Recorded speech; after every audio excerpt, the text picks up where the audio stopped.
Hi, welcome to Mishei. What is this? Is this our fourth week? I think it's our fourth week. Fourth week. Fourth week of Mishei. As the note that I received, we're going over Din and the Mishpat, and we've already been over justice. We're on chapter 1, verse 3. We've discussed equity and the translation of equity, Meisharim. Pretty exhausting in terms we've knocked out everything. Please see previous recordings if you're just picking this up for the first time, wherever you are and you're following along. I want to let the cat out of the bag about Din. I did some research on my own before I knew we were going to do it in this class. Din, well, let me think how I want to say that. Din is the judgment to award money or soul. Right? If you kill me, you will have a din on your soul. If you damage me, there will be a din in money. It's called mamonos and nefashos. I think it's an incredible concept. King David says in the Psalms, and I'm going to obviously paraphrase this, we think that the meaning of life is waterfalls and rainbows and the Maldives and retreat. It isn't. It's a brilliant idea that he says. You were born into life. I don't think we can dispute that. So you were born into a world. And your world that you were born into is the same world that I was born into. And maybe your parents gave you the facade of rainbows and waterfalls. But if they did that, they were still living the real life, even though they may have shielded you from it. Real life is taxes, government, money, property, right? The Babylonian Talmud for all intents and purposes. Do you understand life as I'm saying it? You have a capital city, you have your country, borders, laws, regulations. Everybody was born into that. Everybody will die in that. Everybody will experience that. And the brilliance of King David is he derives this conclusion by saying the real essential life is that which I was born into. You weren't born into rainbows and waterfalls. Therefore, you can rely on the real life is what you were born into. So then how does life become good? Because that's really the tree of knowledge of good and evil type of life. The tree of life is when you can find the good in that creation. Lars, you were here last night. So were you, Loretta. Remember we were saying about finding the good divine sparks in your boring, mundane life? That's all the tree of life stuff. Just because you pay taxes doesn't mean that has to be your life. It's called a distraction. You can choose to be distracted or enlightened. If I were to, chas v'sholom, go to a bar and order a beer, would they ask for my ID technically in America? Yes. Would that really offend me and be a problem? No. But when I was 16 and tried to get in a bar, and they said, "Can I see your ID?" Now, was that a problem for me? Yeah. It's like, oh, shucks, why does it have to be that way? But if you have nothing, no guilt, I'm 38 years old, and I go to a bar where it's 21 years old, what's the problem? Right? If you're going the speed limit and there's a cop gunning the traffic, do you have any fears? It's 25 in the zone, and you're going 25. Do you have any fear? No. So what do you really care? There's a cop there with a speed gun. Now, you were going 35 and a 25. And then you're complaining, oh, man, why has he got to be there? Ding, ding, ding. Well, you shouldn't have been going over the speed limit. Why does there have to be a speed limit? Because there is. Why do you have to go 35 and a 25? You really have to go 35 and a 25? You know, one of my favorite things to do when driving is going the speed limit. You know why? Because it makes sense. When you get to a certain point where, again, in Kabbalah, we talk about mitigating the gevurot, the stringencies of life. Why are you in such a hurry? Is your life so bad in the car that you have to be in a hurry? I don't know about you, but I mean, at this point in my life, I like to embrace the car experience. It's my one time I get to breathe, get out, put some music on. You guys, and I know some of you listen to Rabbi Katz. I get to talk on the phone to Chaim because I have Bluetooth on there. Call him up and I get a conversation. It's kind of fun to meander. Now, as a young guy in high school and college, I didn't appreciate meandering. In fact, I quite loathed it. But at this stage, why would you not want to meander? In Israel, everyone pressures you, go, go, go. Well, I don't want to go. I really kind of enjoy a nice, slow, easy-going drive. It's only when you pressure me do I feel horrible.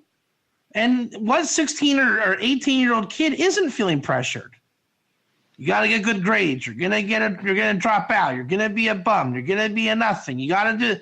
Leave me alone.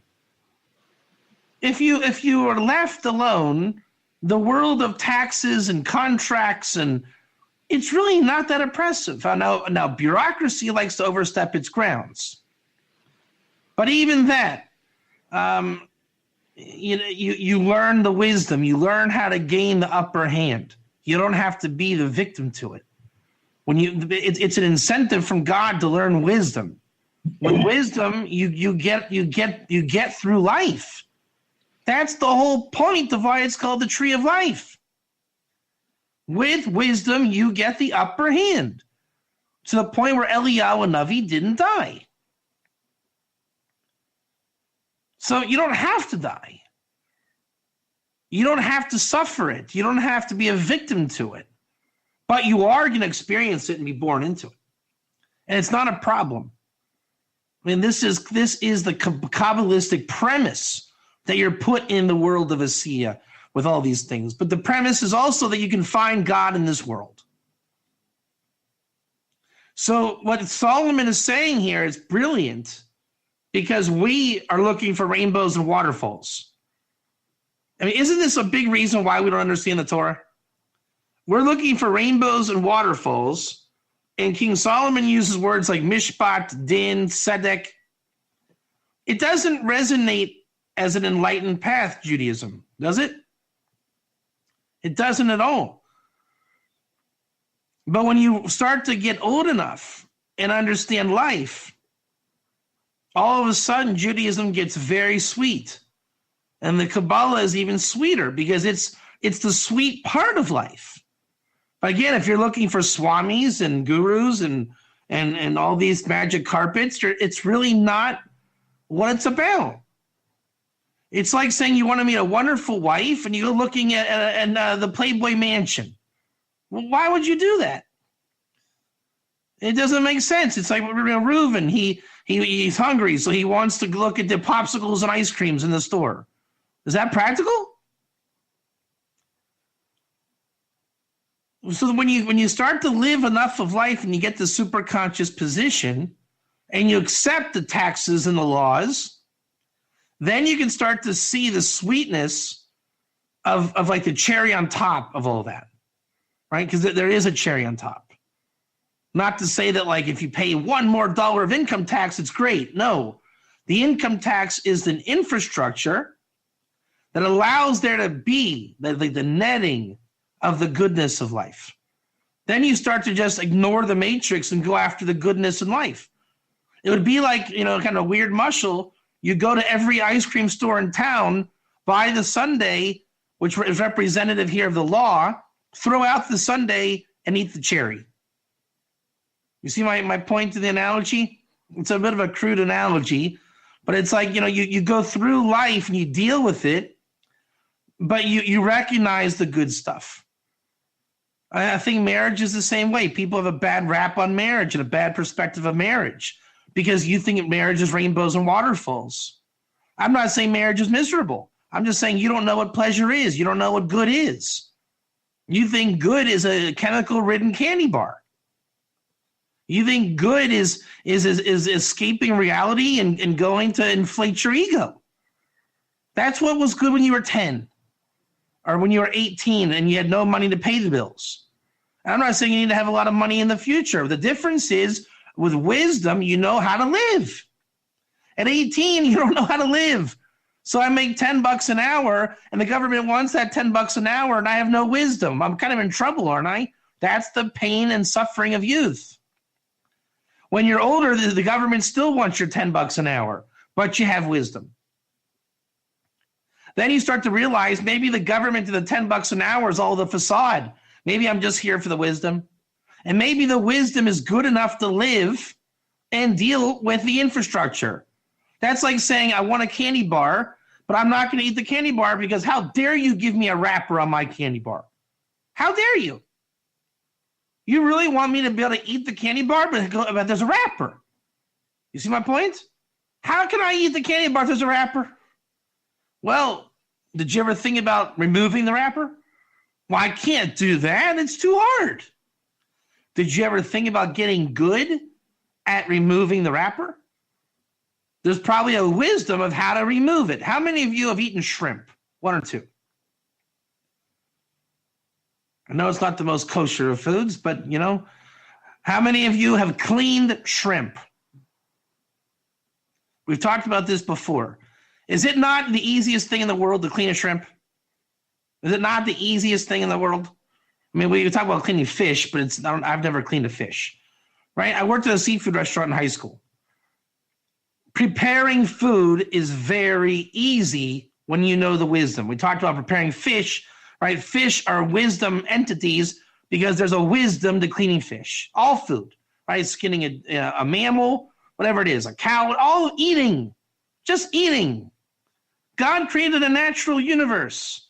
Eating requires wisdom. There's a wisdom of how to eat spaghetti. There's a wisdom of how to eat an ice cream cone. In Israel, there's a wisdom of how to eat a falafel and a laffa without it breaking. Until you have that wisdom, you're complaining. Why does life have to be this way? Maybe you can make an analogy. Eve gave Adam the fruit, and he complained, why is there skin on my apple? By complaining about the skin on the apple, we're in trouble, right? We know that Kabbalah talks about the fruit and the klipa, the shell and the fruit. The shell is here not to be an impediment to wisdom. It's a platform to get to wisdom. Right? It's a true analogy because it works on every level. Why do women have to be this way towards men? Don't view it as an opposition. It's an opportunity for wisdom. Why does my work have protocol that I have to cooperate a certain way? Why does Hebrew have to be right to left? Why does the Torah have to be in a foreign language? Why does the Talmud have to use a different script? Why do I have to apply for a job? Why? Can you follow me with the whys? Now, what happens when you remove the why? Just get rid of the why. Get rid of the why. You dealt with the why. What are you left with? Fruit. Fruit.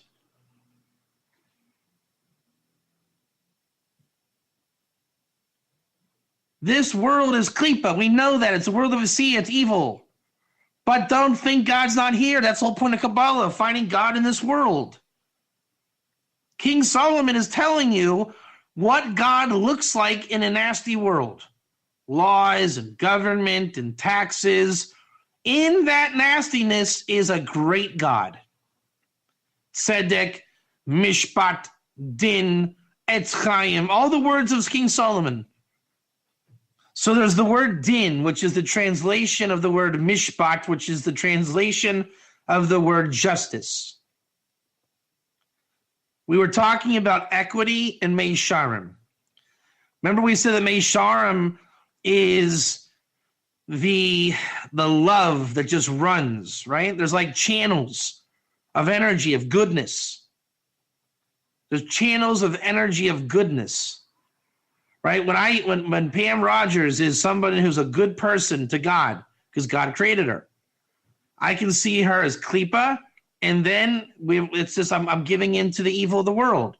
But if I go to the true sense of the world, then Pam has a love for God that goes. It's a channel of energy and light, as we all have it. You can choose to go against it and call it klipa, because that's your problem and your ego. Or you can choose to merge with it. That's with every single thing in this world, every person, every concept. That's the equity in meisharim. Pam, you'll probably call that the covenant, right? We can choose to be in the covenant and go with the love right to God, or you can choose to fight for the sake of, complaining about why. Just, why does it have to be this way? Why does it have to be... Right? You're complaining. It's only a surface level complaint, whatever it is you're complaining about. So that's the equity. When you have that, when you can just go with someone's energy and light, and there's no sand in the water, right? It just flows. It's slick. Then you're united. It's equity. It's equity. It's I'll tell you what equity means in the relationship. If Pam and I are covenant brother sister, okay? If it's covenant, the covenant loyalty is you say, I can just go right to you, Pam, and say, hey, Pam, yada, yada, yada, and pick up where last left off. If you're going to have friction and animosity, I got to come with a greeting. Hello, Pam, how are you? It's like, okay, what's the shtick? No, Pam, no shtick. Well, why are you coming at me all weird? No, just, that's shtick. That's not equity. Equity means it has to be available at top quality right now.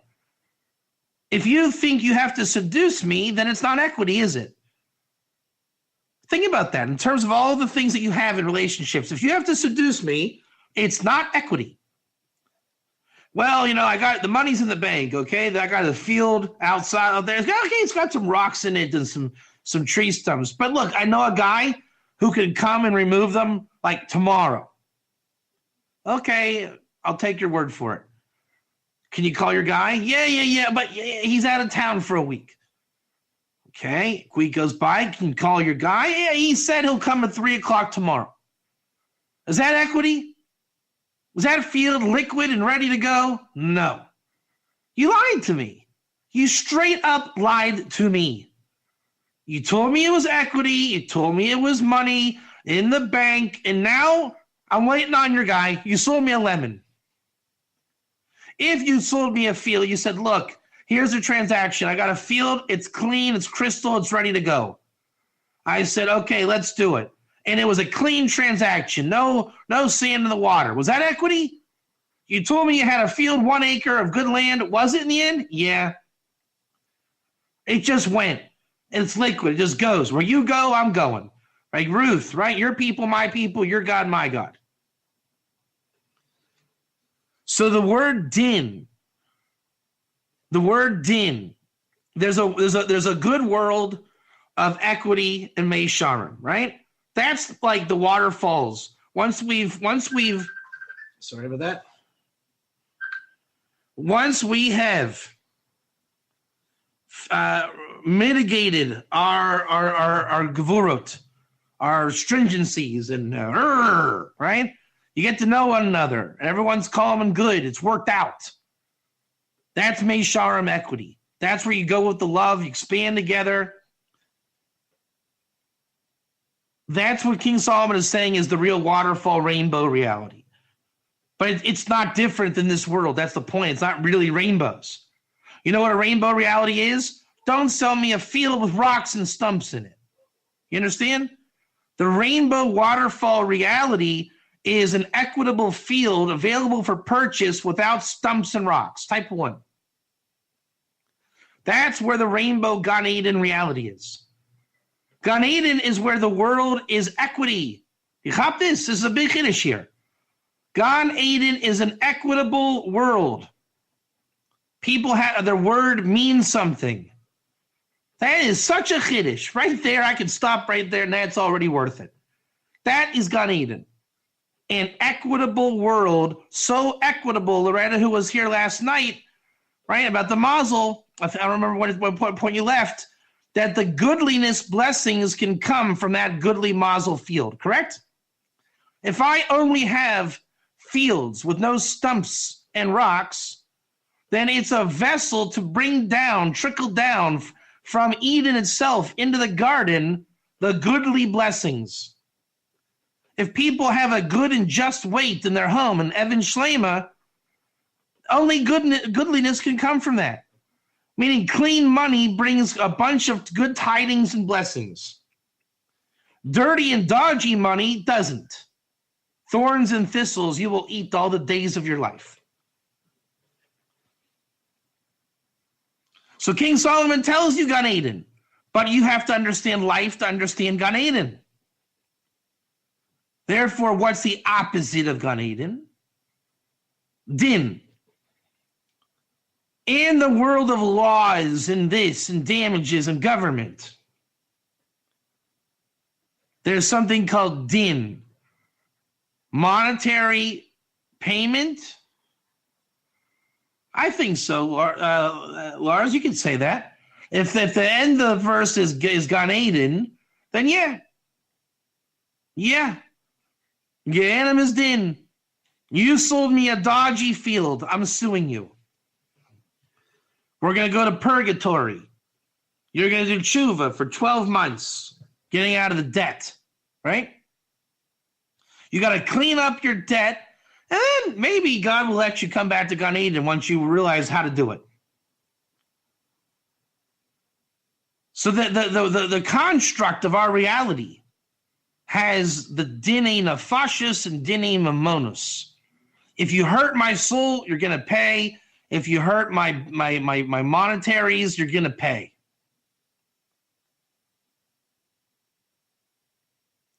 And there has to be Gehenna aspect to Gan Eden. Has to be. At least for the contrast, to give the perspective. How do you know what a good field looks like? Because Jonesay over there has got a nasty field. Right? You're born into the world of the knowledge of the tree of good and evil. So that's din.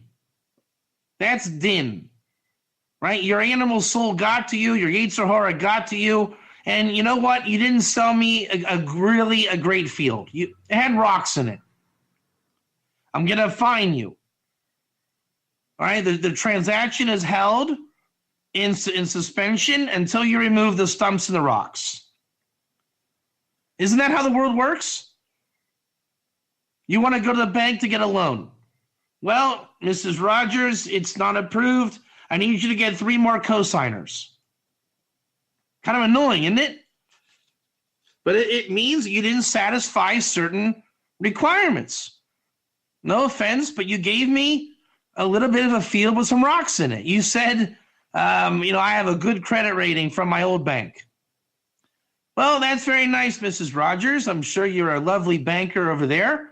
But at this bank, we don't recognize that bank. And I need you to have good credit here. And it's not my job to call some other foreign bank and say, hi, is this Bob? My name is Steve.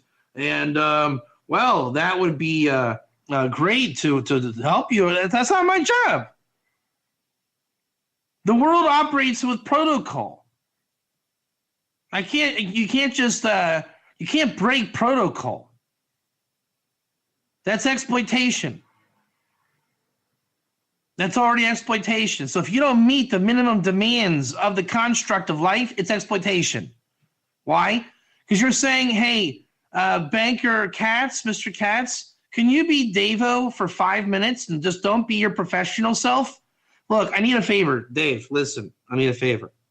Call the bank. The guy's name is Steve. And just talk, hey, and da-da-da.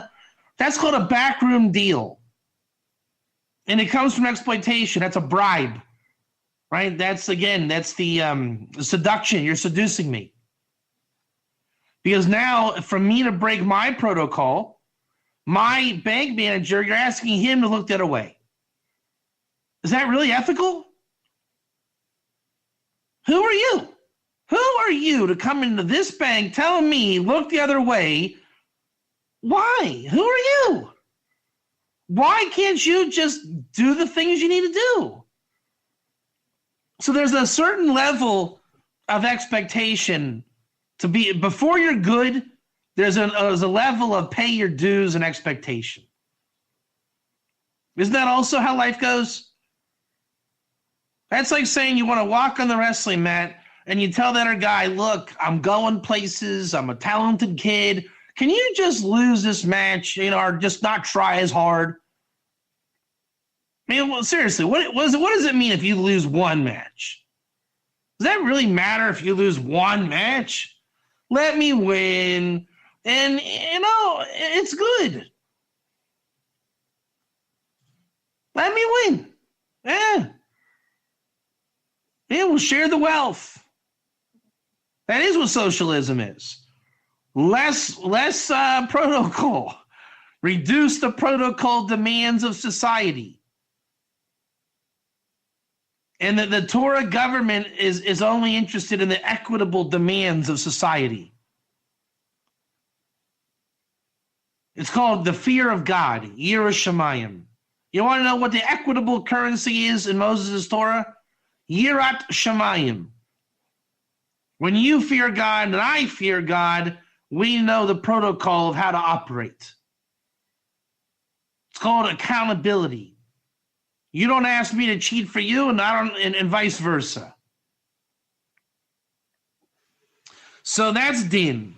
You understand din? Din is where you breach the Youre Shamayim. It's where you don't do protocol. It's your punishment. It's punishment to the system because you lacked Gan Eden. It's your Gehenna. And it happens. Pam didn't pay the bills, so the lights went off, and therefore you got to get to the bank Monday morning, or we're going to shut down this and that. And you're like, oh, man, this is horrible. Can't you just give me like a week? Well, no.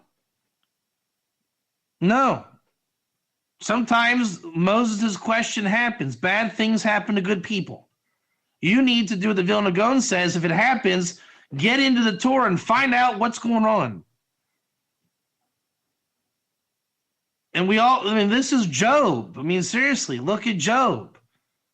God's giving you a test and a message that doesn't give you the right to cheat life. I'm not saying you have to live by the system because the system is more corrupt than what you're doing. We're talking about the certain staples of the life system. Remember, the mundane and the holy are mixed up in this world.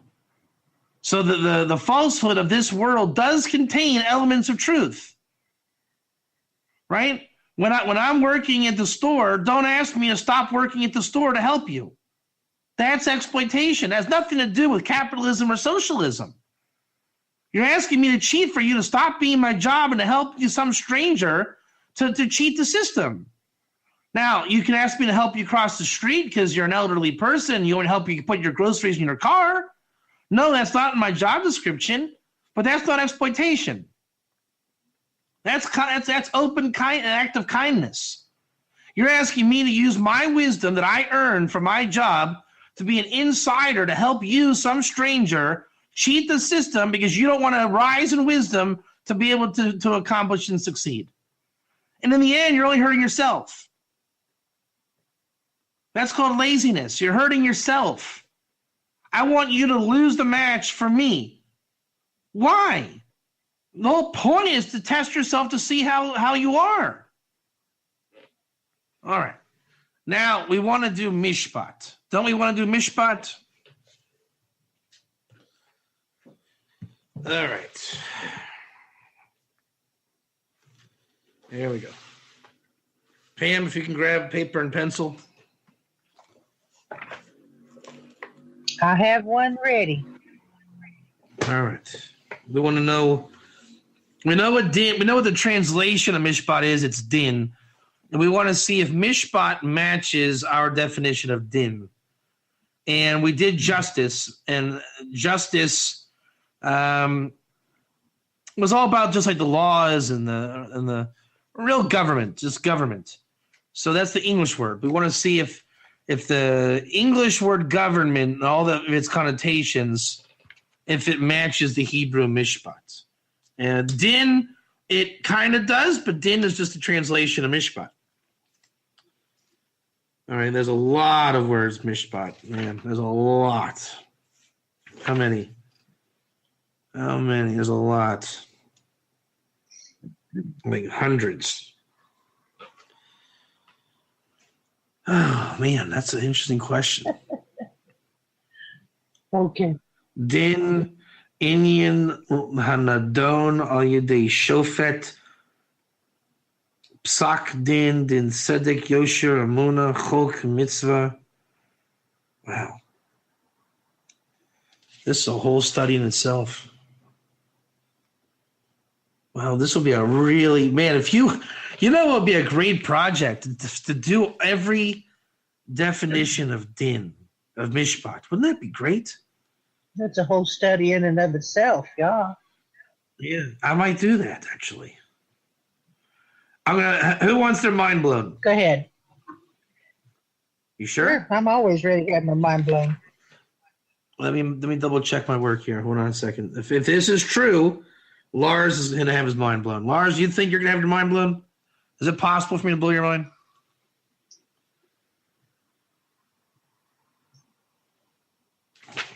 You mean what's left of it? How many times does the root form mishpat appear in the Tanakh? Lot. You want me to tell you the answer? Yes. Huh? Yes. 424. Wow. What's that the gematria of? Not a clue. Mashiach ben David. Really? Yeah. Mashiach ben David. Is that not like the coolest thing you've ever heard in your entire life? It's very, very interesting. I know it. That is. This is very appealing to me. I think I'm going to have to do this. This is something I got to do. I think it'd be a good study. Yeah, I did every one of the Nefesh. Nefesh appears 753 times. I did each one of them, and it changed my life. And I'm just getting ready to finish up my Vilna Gaon translations. Getting close, and I thought to myself today, what am I going to do when I'm done with the Vilna Gaon? And I think I just found it. Do you take suggestions? What do you mean? We would like to study out Chesed. No, I did that also. I did that. I told you. Yeah. It's You should. You need to just get the concordance. That's the book with every listing, and do it. We're working on it. Yeah, the Chesed was a good one. I really enjoyed that one. I'm going to do this. This is something I want to do. I mean, if you want to really know what government is in the Bible sense, like the root, all this Trump and Clinton is just a facade. The question is, what is government? And this is the answer. It's in all this. This is it. I mean, you got the gematria right there to tell you. All right, I'm going to write that down. Hold on. This is This is my next project right here. This is my next project. Okay. So we're gonna do a little I guess we'll do a sample just to be. It doesn't matter because it's gonna change when I finish this project. So let's see where to draw from.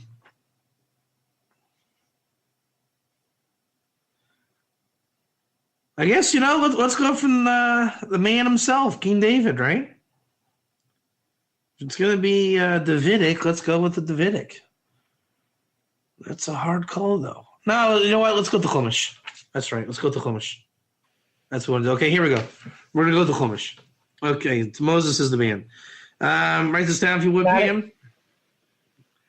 Genesis 18:25. Okay. Wait, you want to hear something interesting? It barely appears in the Chumash. No, not barely. That's not true. That's not true. Here. Exodus 20, I think it's 28:15. If it's not, it's 25. I think it's 28:15. Okay. Bamidbar 27:11. Okay. Devarim 16:19. Okay. And we'll try to find Vayikra. There's Vayikra. Vayikra 5:10. And I'll just get a random list. Let's see here. Let's go with Habakkuk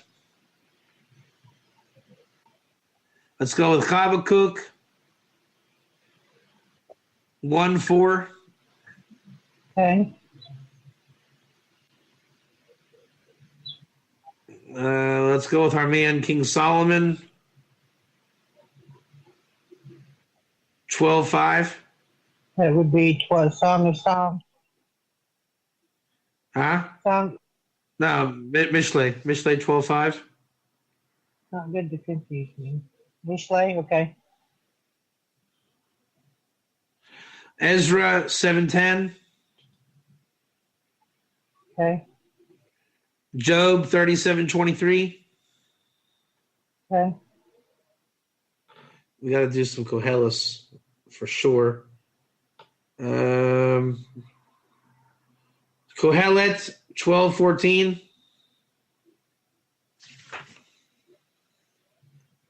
And what is Kohelet?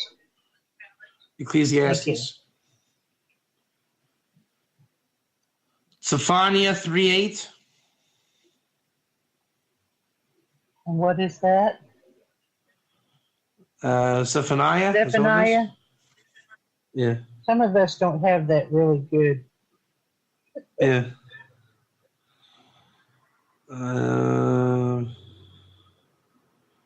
Daniel 9:5. And Ezekiel 20:18.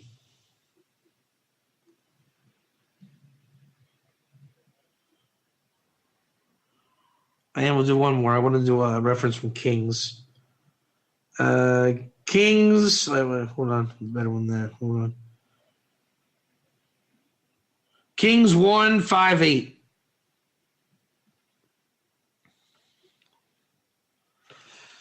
Okay. If you could also email me that list after class, just so I can have it. Okay. And I'm going to do all 424 on my next project. Okay, now. Oof, I had a weird day of sleeping today. My energy's all over the place. I took a late nap. I'm still kind of weird. Where are we going first? Let's go with the 18:25. All right. We're going to be on justice for a little while, I think. We did the English, so this is going to be at least for today and next week. All right, what is it again in Genesis? 18:25. Who is that? Let's see here. Valera. Okay, if you want to go ahead and translate. Okie. Oh, wait. So it's Ulai yesh chamishim tzadikim b'toch ha'ir ha'af tispe v'lo tisu lamako laman chamishim tzadikim asher b'kirba. Abraham is davening for Sodom and Gomorrah.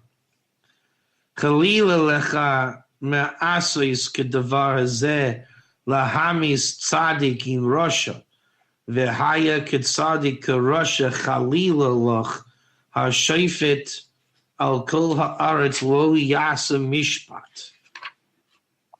How dare you think that I would kill the righteous with the wicked, and then the tzaddik would be like the Russia? God forbid that you, God, would judge. Hear that word judge, right? It's about, the mishpat is about judge. So in the Gehenna Din kind of analogy, this is where you get the judge, which is very interesting. As if you saw my post on Facebook, the four craftsmen of redemption, Mashiach ben David, Mashiach ben Yosef, Eliyahu, and the righteous priest, the Cohen, the prophet, the king, and the who? The judge.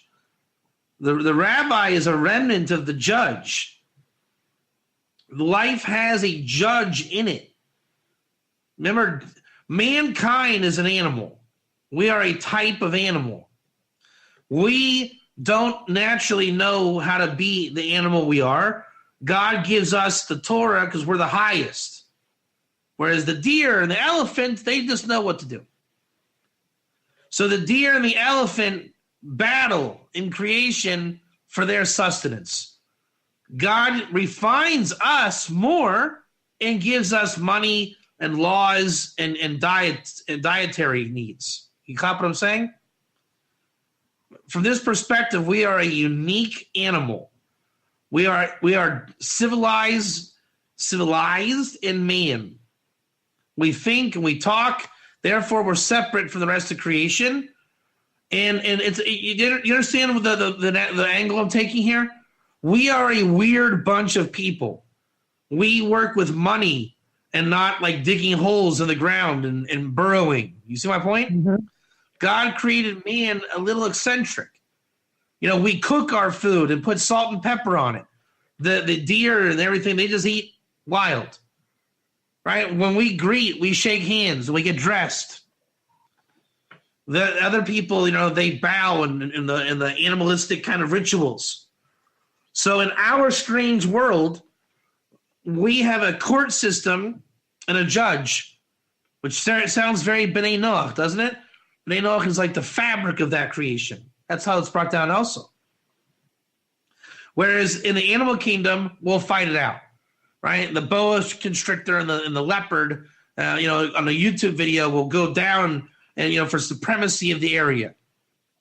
What you and I will do is you're not the boa constrictor, and I'm not the leopard. You're called a rental contract agent, and I'm a purchaser, and I'm going to rent a house from you. You see the difference? The snake and the leopard battle and fight to the death. We sign a contract and have lunch. And if you cross me, I'm going to take you to the judge, and there will be either a monetary or soul Gehenna punishment or fine on you. Right? The leopard didn't kill the snake, but he left a mark. Don't ever do that again. What I did was I took you to court, and I got an affidavit saying if you come around my property again, I'm going to have you arrested and sued. Do you see how it's the same kingdom? We're no different than the animals. We're just more civilized, and it comes down through Torah rather than a natural kingdom. You see my point? It's very interesting. It's like the ultimate dramatization of the soul and the Torah in this way, from the perspective that we are all creations made by God. Okay, so God forbid you would be the judge over the land. Lo yasa mishpat. What does that mean? Pam, how does your whatever English translate that the end of that verse? I have 5 different Englishes. So give me just a couple. Okay. Lo yasa mishpat, where it says you shouldn't judge or whatever it is. Far be it from you, will not the judge of all the earth do right? Another one says, deal justly. See the problem? How many of you can identify the problem? There's a big problem with what Pam just said. Big problem. Do you see it, Pam? Not right offhand, no. They're making it up. You just read me 2 radically different translations. Why? Neither one of those fit the Hebrew. Why? Because the Hebrew is very complicated. You see my point? Now, the Hebrew translation, it says mishpat, but then it translates. Of course, this is I'm at Bible Hub, looking at Bible Hub, so that tells you something. But it says the point is there's no simple translation for lo yaseh mishpat. It just doesn't translate. Don't do judgment. What do you mean? You guys a judge. Now, once you start putting in filler English words to make it fit what you want it to say, that's what it takes to translate. You follow my point? But once you do that, it's like also with money. If the muscle works, what is your gold-backed system that you're relying on? I mean, Pam, if I make you translate this, to what system are you loyal to? You're not. You can't be. You're right. You have no system. You're just kind of pulling here and there. You are not sticking to a system. What's the system called? Open the book and get a super conscious position from all the Hebrew writings. Otherwise, you're making it fit your story, which means it's 80% right. So it's like getting a consensus. With the Hebrew or with the English? Hebrew. Yeah, you need to find out what it means. Otherwise, you're just kind of giving me the gist of it. And that's what ArtScroll does. They give you the gist of it. You know what? I want to see what ArtScroll says here. Hold on a second. This might turn into a Torah Hashem night because I know you know what? I think I am going to make it one of those nights. Watch this. I hate to do it, folks, but I'm going to. I'm going to go get my ArtScroll Rashi. I'm looking it up in the Sunsino. 1825. It would be sacrilegious, Khalil for you to do such a thing, to bring death upon the righteous, along with the wicked, Yima Russia. So the righteous will be the wicked, Vahaya Kentucky Russia. It will be sacrilege to you, Khalil. Shall the judge of the earth, Hashayfet Kol Haaretz, and I'm in agreement till now, not do justice? Lo Yasa Mishpat? We don't know what justice is. Lo Yasa Mishpat. They translated just. So that's why I want to see the ArtScroll. Give me 1 second. Let me get my Rashi. Hold on. The Sunsino says in the English translation of it, it says, do justly. Shall not the judge of all the earth do justly?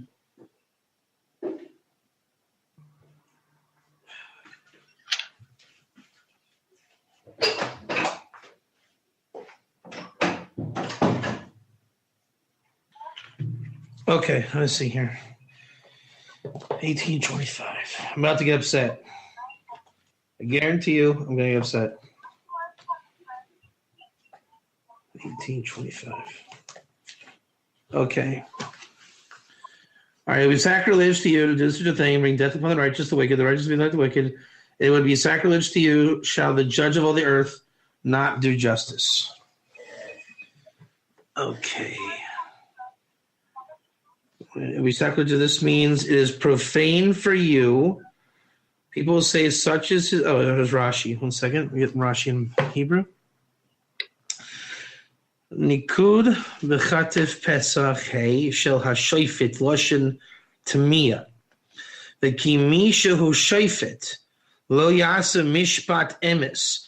Why would the judge not do a true mishpat? Okay, there's Sisei Chachamim. Umasha hutzrich lefarish hey Tama hazeh leimer v'ki mi shehu shoifet. Right, that's the hashoifet. V'lo hispik lo masha perish hey shel hashoifet lashen tami Tama heu sheroitz lohadia shehei hatema hazeh afa pi shehu b'milas hashoifet ein hatema rak al milus Whoa. See, exactly. So say Chachamim. The main commentary on Rashi is addressing the question. See? It's already a question.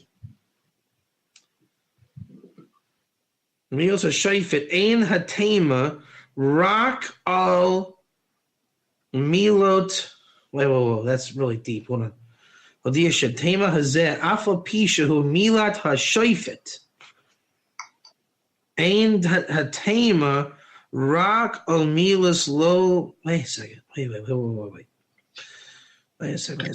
She was ready to farish. Hey, Hatema, Hazeh, Weimer Vakimisha who shafet.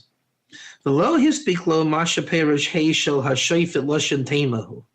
She writes of the Hodia She Hey Hatema Hazeh.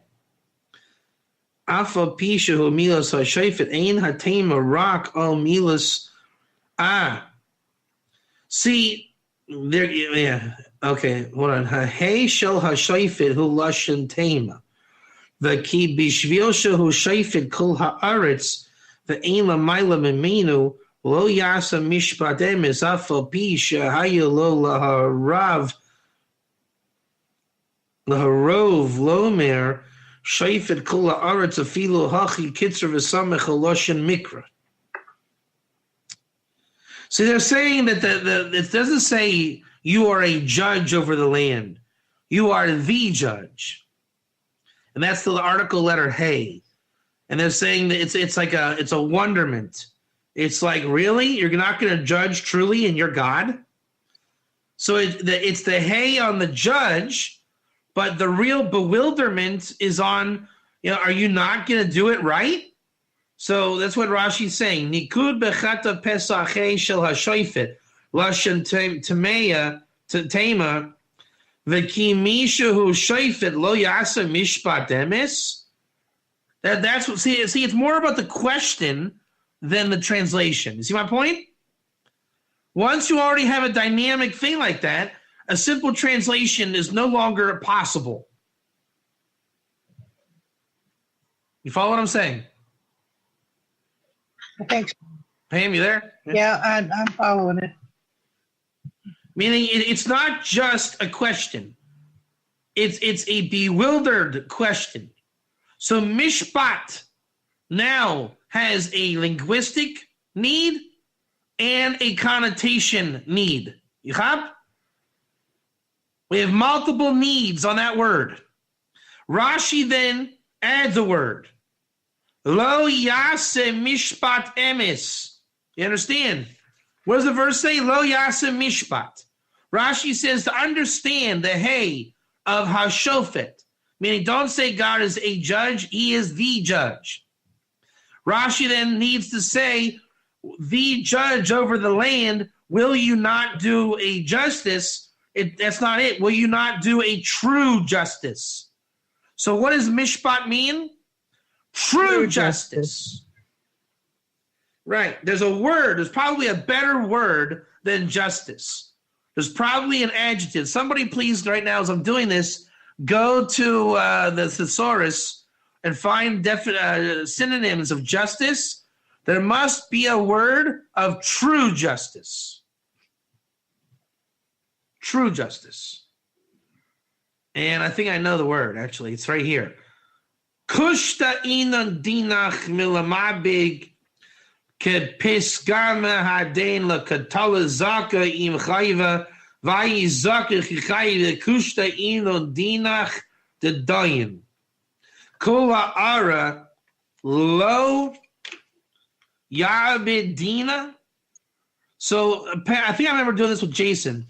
I think din is that's actually it. Din is now this is a nice Kiddush. Din is the translation in Hebrew of true justice. You got? Pam, you stole $5 from me, and we went to court, and because of my pain and suffering, you owe me $7. You see how it's not just justice? It's true justice.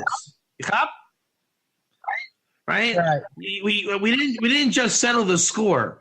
If I'm a true judge and the true Torah and true wisdom, I got back exactly what I deserve from what you did to me. You got? Right. If we just said justice, That's like a TV show. And this week, Pam stole $5 from Rabbi Katz, and Pam gave back the $5. See you next week on America's Greatest Victim. Right? Now, let's see what Art Scroll does. I guarantee you they missed this. I promise you they missed this. I hope I'm wrong. I do hope I'm wrong. I hope I'm wrong. Okay. It would be sacrilege to you. It is profane for you. There's a note. Go down to 5. Vodazor, Targum Yonason. Okay. People will say, such is his craft.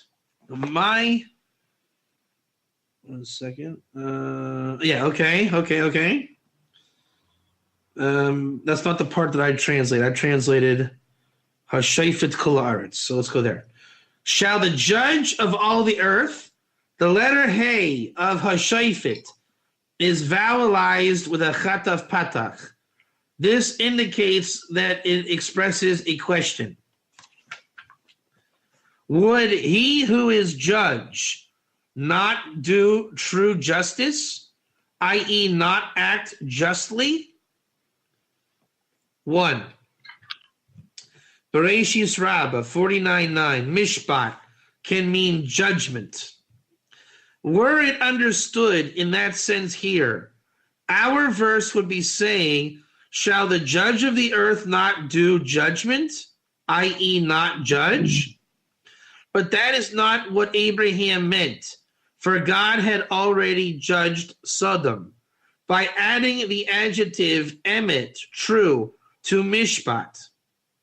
Rashi indicates that mishpat is used here in the sense of justice. Okay, so they saw to translate mishpat with Rashi's mishpat emes from judgment to justice. And they translated it as justice. And our verse, which I forgot to post here, says justice. That was our English word.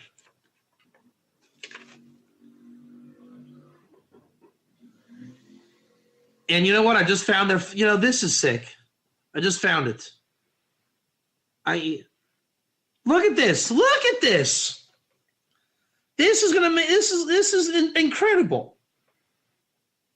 They told us that mishpat and Rashi's mishpat emes, they're saying don't make it judgment. Pam gave me back my $5. Make it justice. Pam owes me $7. You with me? Right. Okay. So Pam, wouldn't it be enough for me then to translate the verse as justice alone? Not really. Isn't well? Wait, no. I'm saying according to the game they're playing, they're saying mishpat emes. If it was just mishpat, it would be judgment. Mishpat emes means justice. In the verse, they translated as justice. It's good so far. Yeah. Okay. But in the elucidated Rashi, when they went into Rashi, they said, Who would he who is judge not do true justice? Why would you do that? But when they put the word true in front of justice, they just brought down the Chiddush of Rashi. Do you see my logic here? Do you guys see the logic? 1 or 2? Again, listen to what I'm saying carefully, okay? The word is mishpat, type 1. Mishpat means judgment, according to this, type 1. Rashi adds the word emet, mishpat emet, type 1. The Art Scroll says the translation of mishpat is judgment, type 1. The Art Scroll says, but if you say mishpat emet, it no longer means judgment, it means justice. Type 1. The verse translated by Art Scroll says, "What shall the judge of the earth not do justice?" Now that fits, does it not? Type 1. So then in the elucidated Rashi, how do they translate the Rashi? True justice. Do you see why it doesn't work? They only arrive at justice because mishpat emet. Mishpat emet means justice. Does justice equal true justice? The answer is by definition no. Wait, no, don't go there, Lars. No. If I told you justice equals true justice, is that a logically sound true statement? It's right. So my question is this: if they're going to translate it as justice, why do they go back to Rashi and call it true justice? It's not necessary. It's a superfluous word. That's like, Pam, if you were created from your parents, let's call your parents Bob and Jane, okay? Bob and Jane equals Pam. So I can call you Pam, right? Should I, for the rest of your life, call you Pam, the product of Bob and Jane? So my question is, why do they call it true justice in the translation when they just got done saying it's just justice? My question is, what does it mean, true justice? It should say true judgment, or just call it justice, i.e. true judgment equals justice. And then they have another comment, i.e. not act justly. Would he who is judge not do true justice, i.e. not act justly? So the justice acts justly. They translated it as true justice. And I have a problem with that.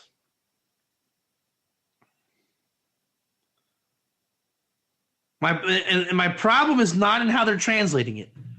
My problem is Rashi told you a chiddush. You understand this? Rashi told you a chiddush. And they in the English didn't tell you the chiddush. They destroyed the chiddush. That's my problem. It's always the revelation, the godly revelation, they covered up.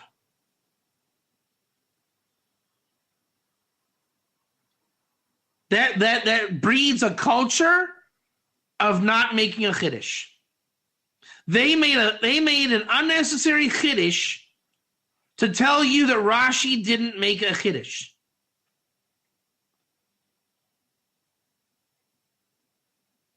It's just not right. It's just not right. Would he who was judge, lo yasa mishpat emes, not do true justice? See, that's it. You can't do it. That's not right. It should say true judgment, or just say not do justice.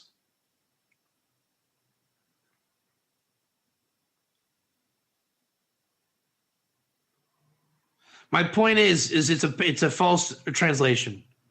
That's my bottom line. They did not they explained it down below, and then in the translation they went back they went against the commentary to translate it wrong.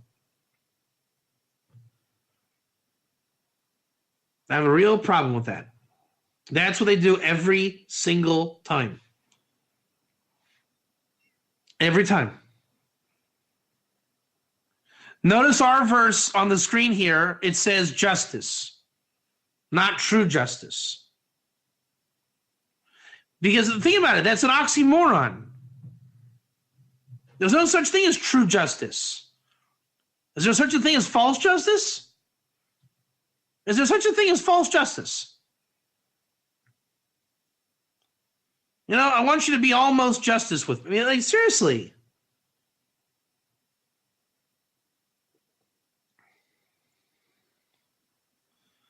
But true judgment. Yeah, the word for, okay, so there they actually gave us the answer. True judgment is called justice. See, our guy got it right, and they had it right in the commentary. Justice is true judgment. Judgment is din.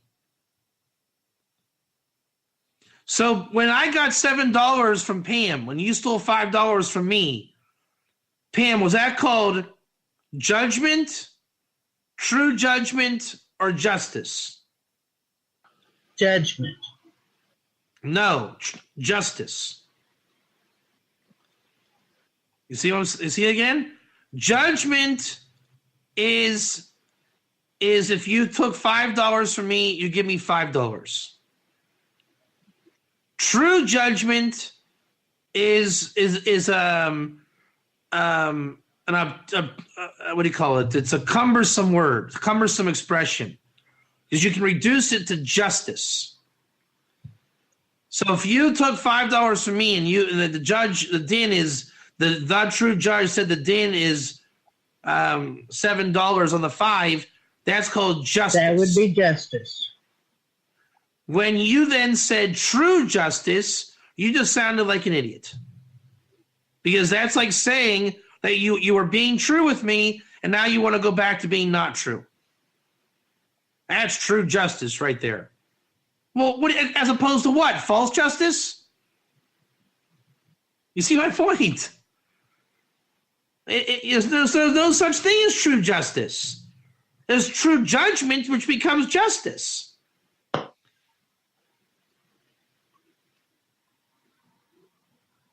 Now, oh man, it just bugs me. It just bugs me. They just.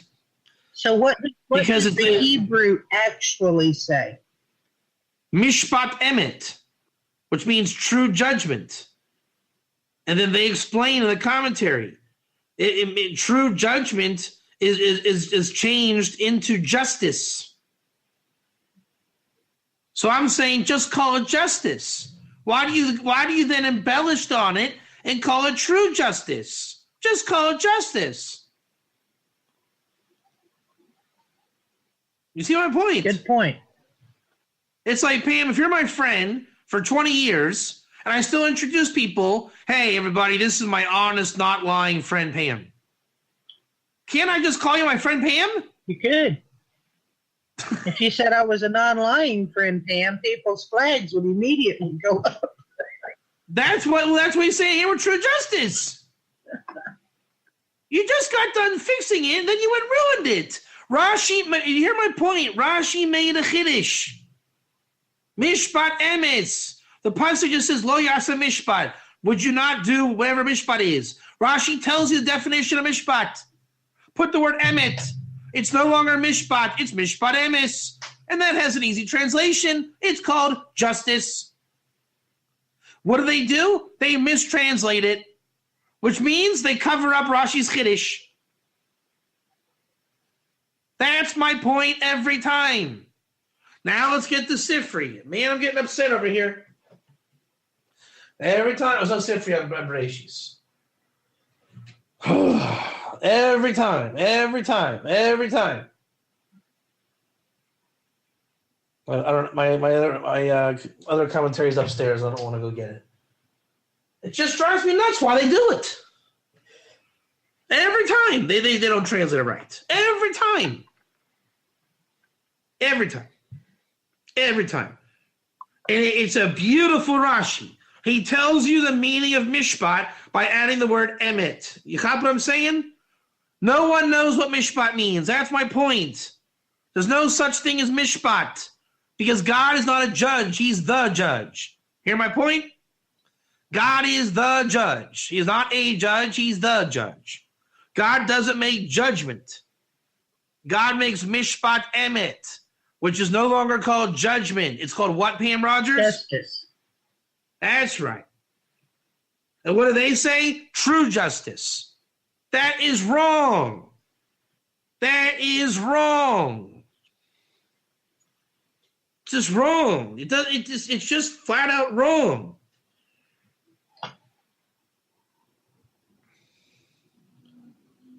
Shafid Kola. All right, let's see here.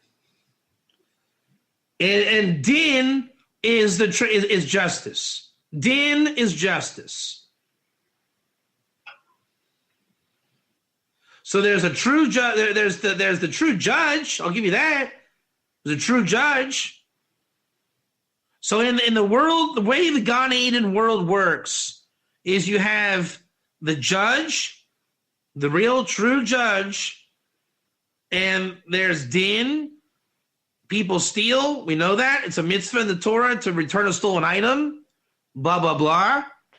And therefore, we don't want judgment.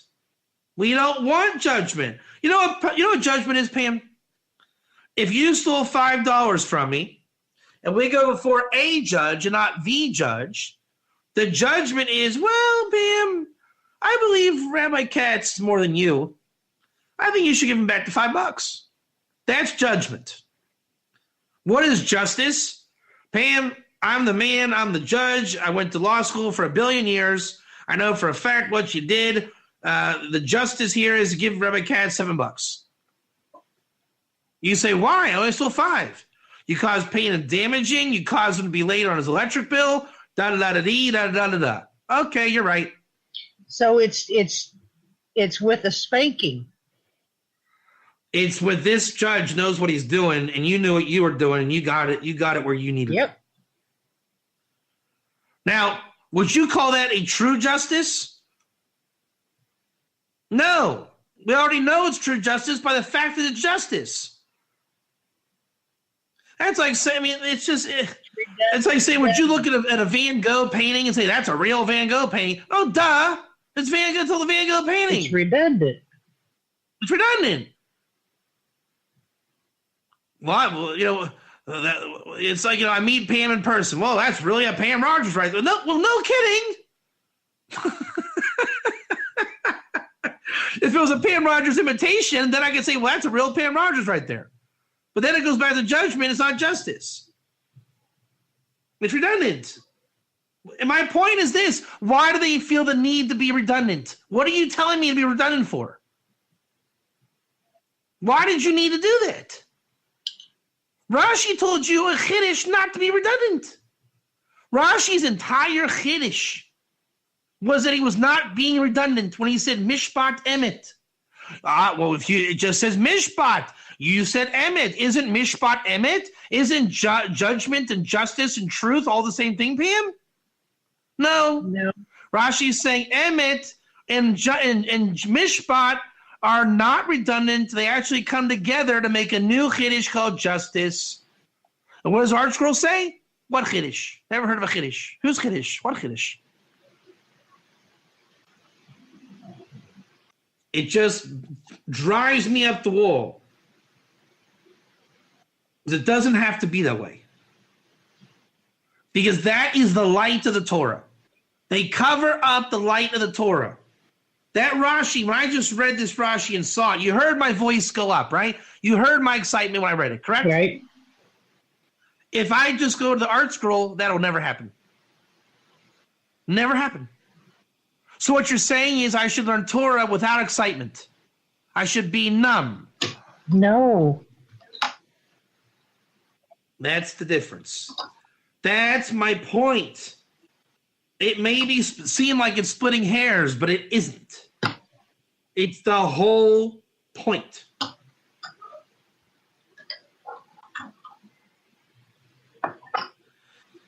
Let's do one more verse. What's the next verse? The next one is, let me turn my page back. Shemos. Exodus 28:15. He said it might be 25:15. Let me see, where is it? Where did I put it? Hold on.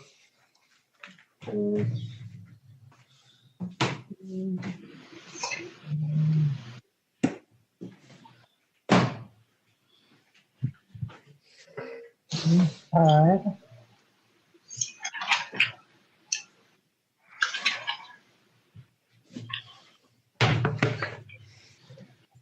I know it's a subtle point I'm bringing up, but it's very important. It's like you make a website for somebody, rabbidavidkatz.com, and you call it rabbidavidkatie.com. And you're trying to convince me that the Y and the Z is close enough and no one will notice. Where in Shemos? 28:15. I'm heading for it too.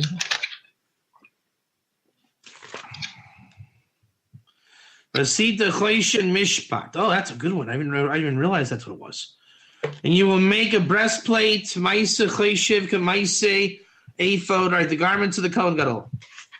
And you will make a Choshen Mishpat. Wow, what a find.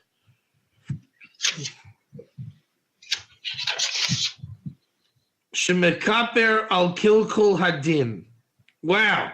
Is that great or what? It'll atone on mess-ups and perversions of the din. So din is justice, which is mishpat emet. And this is this is avodah zarah, right? Because if God is the true judge and God does true din, then, here you can use true din. But over there, we weren't talking about avodah zarah anyways. When mankind messes up the din, the Kohen Gadol wears a breastplate that repairs breaches in din, which is another way of saying the Kohen has mazel and divine providence. So the Kohen has a bracha. Listen to this. This is a chiddush too. We're going to get Rashi in the art school and watch them butcher it. The Kohen Gadol has a bracha of justice at all times. Do you realize how big that is? The Kohen Gadol judges as God judges, because God judges through the Kohen Gadol. Is that not an amazing idea? Is that not amazing? That was the Kohen Gadol in the temple. God is so much with him that God gives him a bracha of justice. Is that incredible? That was through the use of the breast piece, right? That's it. That breastplate with the Urim and Tumim guaranteed that you were going to get godly justice in the presence of the Kohen Gadol. That's why there was the Urim and Tumim inside there. Pam, is that not awesome? That's beyond awesome. I know it. And I'm going to ruin it for you right now. I'm going to go get the art school English, and we're going to. So help me God, if this is perverted, you're going to watch me flip out. I'm telling you, I'm going to lose it. Devarach here, mishpash mevayra divrav ubetachaso emis. Okay, mishpa mishamish. Gimel shana divrei tainas bali adin v'gemar adin v'alish adin im anish misa im anish makros im anish mama mishamish. Okay, yeah, it's. The Kohen Gadol is not perverting judgment and not messing it up. While I'm getting the art scroll, look, Pam, bring up Malachi chapter 3 about the Kohen. Malachi chapter 3 about the Kohen and about not perverting justice. You'll see something. What is Malachi? Malachi? Malachi, yeah. I'll be right back. Malachi what? Chapter 3 in Malachi, the prophecy about the Cohen. The beginning of chapter 3. See if I can PDF this. Okay. Here, I'll read it to you. Ready for this? Uh-huh. Now, I've been working on this prophecy for 15 years. Now I get it. Sorry, it's not chapter 3, it's chapter 2. And now this commandment is upon you, O Kohanim. If you do not listen and do not take it to heart, to render to my honor to my name, says Hashem, Master of Legions, I will send the curse among you, and I will curse your blessings. Indeed, I've already cursed it for you. Do not take it to heart. Blah, blah, blah. Know that I have sent this commandment to you, so that my covenant should be with Levi, says Hashem, Master of the Legions. My covenant was with him for life and peace, and I gave them to him for the fear that he feared me, and because my name, he was in awe of my name. Torat Emet, the Torah of truth, was in his mouth, and injustice was not found in his lips. With peace and Mishor, which is that Mesharim again, he went with me. That's that. Remember we said Meshar means it's like it goes to God? Here it is. Pinchas, Eliyahu, and Aaron, they went with God. What does that mean? Oh, man, what does it mean I walked with God? That's what it means. What does it mean they walked with God or went with God? They went and made Sharim. They plugged into the energy that flows to God. You cop this? And turned many away from sin. Because the lips of the Cohen will guard Dot. And Torah will be requested from his mouth because he is an angel of Hashem.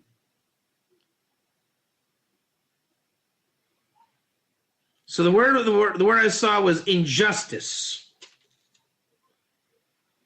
Was not found on his lips. That's why. That's why. The Cohen, the true Cohen, will not have injustice on his lips. The bracha of the Cohen is justice. God-given justice. That is a chiddush. God willing, I'll live up to that. Amen. 28:15. That is a fascinating bracha. That just emphasizes the responsibility, the accountability thing.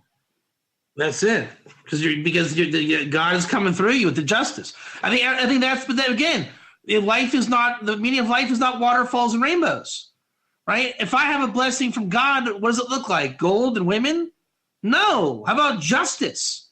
That's the ultimate. I mean, those are the kind of things that God blesses us with. Those are the kind of things you have to look for, and we don't even know to look for it. The quotient of judgment. See, they already called it judgment. Look at this. The quotient of judgment. Then they say it is called this because it atones for miscarriage of justice. Well, why don't you call it the quotient of justice?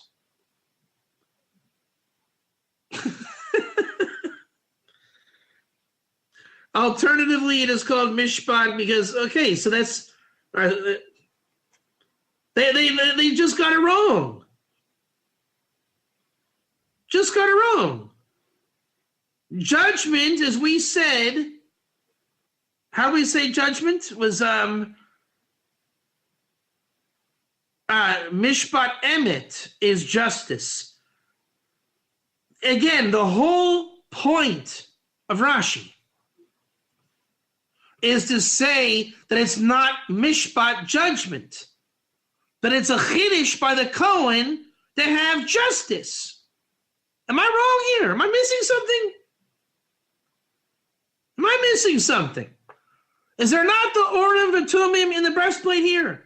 Is this not the Kohen Gadol in the Holy of Holies where God dwells? It is. Why would you say it's judgment? Why? Because they want the Kohen to look like a rabbi. He's not a rabbi. He's got the power of God flowing through him.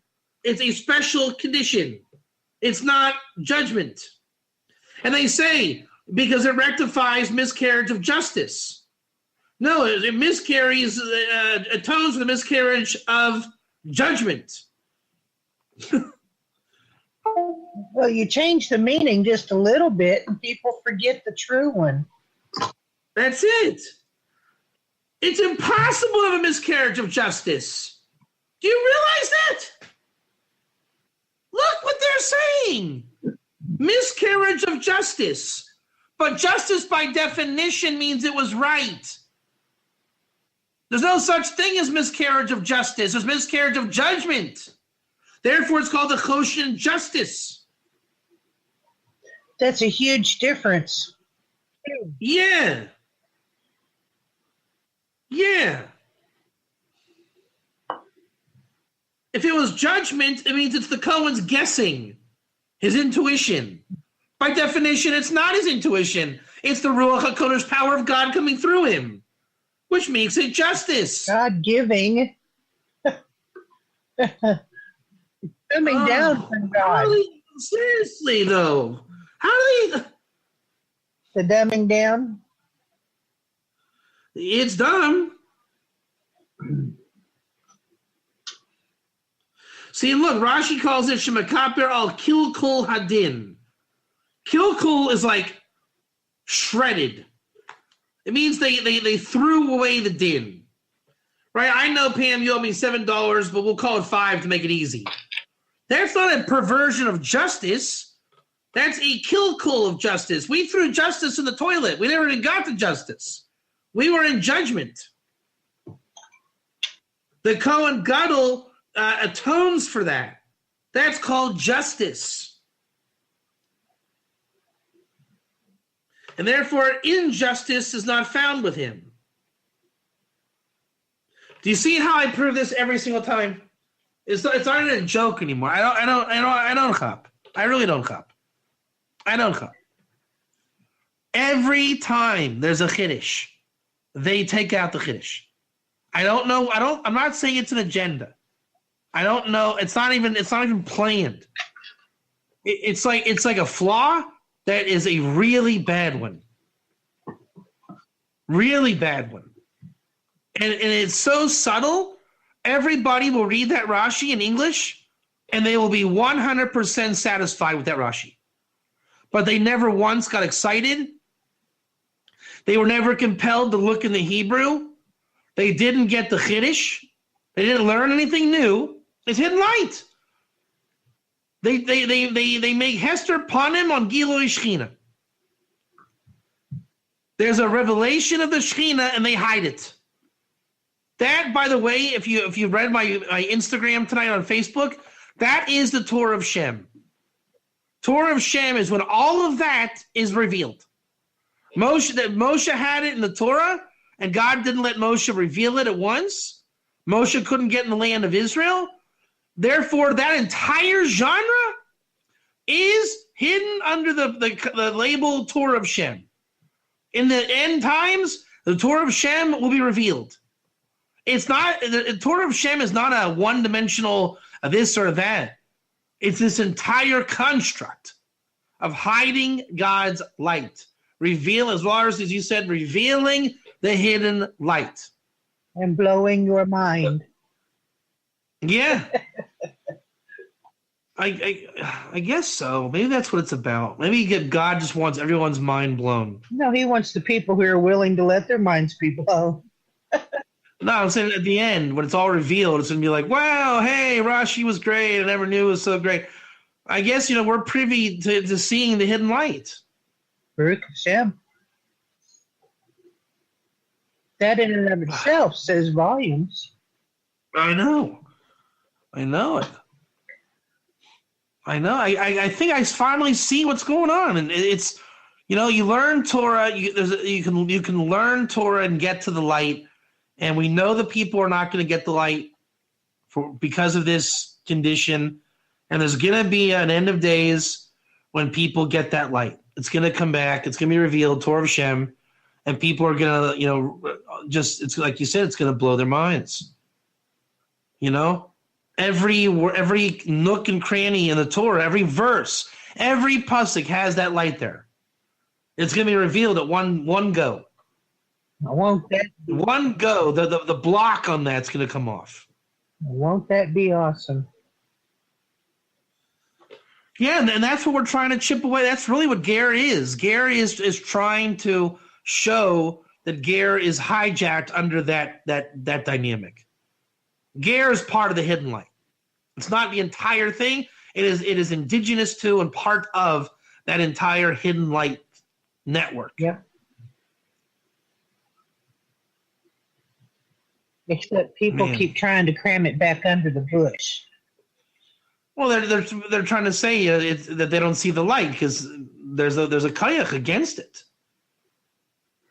So again, basically, justice is very simple.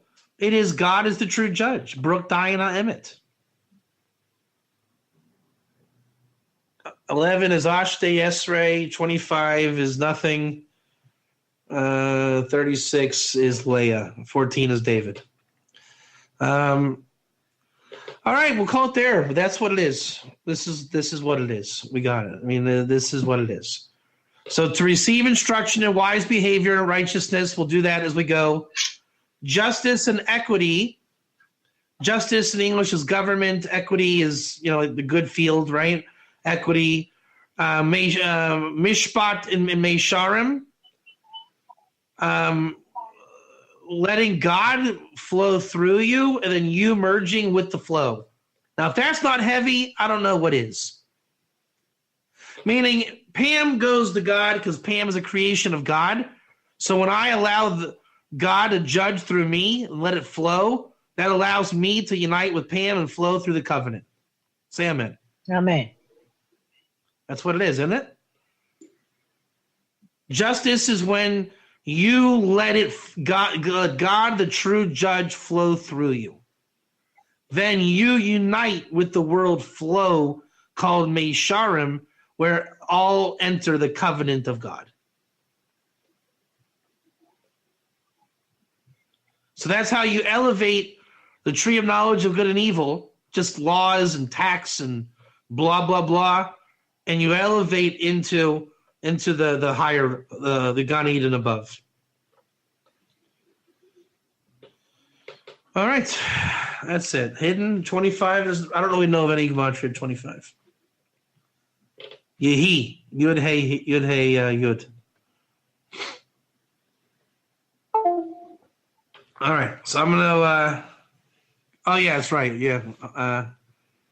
Oh no, 36 is the Hanukkah candles. Oregon News. Hanukkah 25th of Kislev. Yeah, makes sense. 25 and 11. All right, let's stop recording there. See you guys next week. And please pay and make notes to continue with the verses of justice of Mishpat. You should write continue with Mishpat, particularly Mishpat Emet equals justice. Okay? I'm writing it down. Emet equals justice. All right, and then write in contrast to the word judgment. All right? Okay. All right. See you guys next week.